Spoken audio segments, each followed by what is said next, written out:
Hi guys, ನಾನು ಇವತ್ತು ನಿಮಗೆ ನಿಮ್ಮ ಫೋನಿನ ರೀಸೇಲ್ ವ್ಯಾಲ್ಯೂನ ತಿಳಿಸ್ಕೊಡ್ತಾ ಇದ್ದೀನಿ. ಮೊದಲನೇದಾಗಿ ರೀಸೇಲ್ ವ್ಯಾಲ್ಯೂ ಚೆಕ್ ಮಾಡೋದು ಕ್ಯಾಶಿಫೈ ಆ್ಯಪನ್ನು ನಿಮ್ಮ ಪ್ಲೇಸ್ಟೋರಲ್ಲಿ ಡೌನ್ಲೋಡ್ ಮಾಡ್ಕೊಳ್ಳಿ. ಸರ್ಚ್ ಹೋಗಿ ಕ್ಯಾಶಿಫೈ ಆ್ಯಪನ್ನು ಡೌನ್ಲೋಡ್ ಮಾಡ್ಕೊಳ್ಳಿ. ಡೌನ್ಲೋಡ್ ಮಾಡ್ಕೊಂಡ ನಂತರ ಈ ಥರ ಇಂಟರ್ಫೇಸ್ ಬರುತ್ತೆ. ಕೆಳಗಡೆ ಸ್ಕಿಪ್ಪನ್ನು ಕೊಟ್ಕೊಳ್ಳಿ, ಡೋಂಟ್ ಅಲೋ ಕೊಡಿ, ನಿಮ್ಮ ಸಿಟಿನ ಸೆಲೆಕ್ಟ್ ಮಾಡ್ಕೊಳ್ಳಿ, ನಿಮ್ಮ ಐಟಮ್ ಮಾಡಲು ಅಂದರೆ ನಿಮ್ಮ ಫೋನಿನ ಮಾಡಲನ್ನು ಸರ್ಚ್ ಮಾಡ್ಕೊಳ್ಳಿ. ವಿವೋ Y20 ಸರ್ಚ್ ಮಾಡ್ಕೊತೇನೆ. ನಂತರ ನಿಮ್ಮ ಮಾಡಲ ವೇರಿಯಂಟನ್ನು ಸೆಲೆಕ್ಟ್ ಮಾಡ್ಕೊಳ್ಳಿ.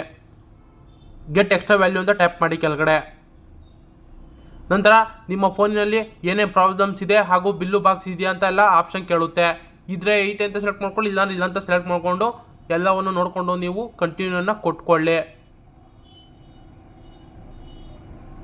ನಂತರ ನಿಮ್ಮ ಫೋನಲ್ಲಿ ಸ್ಕ್ರಾಚಸ್ ಏನಾದರೂ ಇದೆಯಾ ಅಂತ ಕೇಳುತ್ತೆ. ಏನೇನು ಸ್ಕ್ರಾಚಸ್ ಇದೆ, ಏನೇನು ನಿಮ್ಮ ಫೋನಿನಲ್ಲಿ ಡಿಫೆಕ್ಟ್ ಇದೆ ಅನ್ನೋದನ್ನ ಸೆಲೆಕ್ಟ್ ಮಾಡಿಕೊಂಡು ಕಂಟಿನ್ಯೂನ ಕೊಡಿ.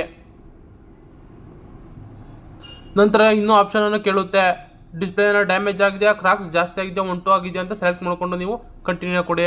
ನಿಮ್ಮ ಫೋನಲ್ಲಿ ಫಿಸಿಕಲ್ ಕಂಡೀಷನಲ್ಲಿ ಏನೇನು ವರ್ಕ್ ಆಗ್ತಿಲ್ಲ ಅನ್ನೋದನ್ನ ಸೆಲೆಕ್ಟ್ ಮಾಡಿಕೊಂಡು ನೀವು ಕಂಟಿನ್ಯೂನ ಕೊಡಬೇಕಾಗುತ್ತದೆ. ಬಿಲ್ಲು ಬಾಕ್ಸ್ ಇದ್ದರೆ ಅದನ್ನು ಸೆಲೆಕ್ಟ್ ಮಾಡಿಕೊಂಡು ಕಂಟಿನ್ಯೂ ಕೊಡಿ, ಇಲ್ಲಾಂದರೆ ಸೆಲೆಕ್ಟ್ ಮಾಡ್ಕೋದಿಲ್ಲ ಕಂಟಿನ್ಯೂ. ನಿಮ್ಮ ಮೊಬೈಲ್ನ ಏಜ್ನ ಸೆಲೆಕ್ಟ್ ಮಾಡಿಕೊಂಡು ಕಂಟಿನ್ಯೂನ ಕೊಡಿ. ಅಲ್ಲಿ ನಿಮ್ಮ ರೀಸೇಲ್ ವ್ಯಾಲ್ಯೂನ ತೋರಿಸುತ್ತದೋ. Thank you.